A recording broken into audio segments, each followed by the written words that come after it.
আরে বাবা, আমার চাকুটা তো অনেক সুন্দর। দেখো দেখো, আমার চাকুতে লাল লাল বাতি জ্বলছে। আরে এই দেখো, এটা আমার গুলি। আরে আরে আরে, ওই বাঁশটি তো মেছির উপর ভেঙে পড়ছে। আরে মেছিকে তো আমার বাঁচাতে হবে, বাঁশটা মনে হয় মেছির গায়ের উপর পড়বে। আরে এই তো মেছিকে বাঁচিয়ে নিয়েছি। আরে বাবা, আমার গুলিটা তো ভেঙে গেছে, এখন কি করি? আরে রোনালদো, আমাকে বাঁচানোর জন্য তোমাকে ধন্যবাদ। আচ্ছা, ঠিক আছে, নিজের খেয়াল রেখো মেসি। আরে নেইমার মনে হয় খুব অস্থির হয়ে আছে তার গুলি ভেঙে যাওয়ার জন্য। আরে বাবা, আমার গুলিটা তো ভেঙে গেল, এখন আমি কি দেখি? রোনালদোর কষ্টের বিষয়টা আমি বুঝতে পেরেছি। এখন রোনালদোর জন্য আমাকে কিছু করতে হবে।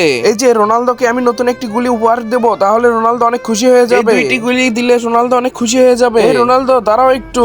রোনালদো, শেষটা দেখার আগে তুমি যদি শয়তানকে ঘৃণা করো, সাবস্ক্রাইব করো, আর যদি আমাকে ভালোবাসো, লাইক করে কমেন্ট করো। আরে মামা, কি হয়েছে? ডাকছো কেন?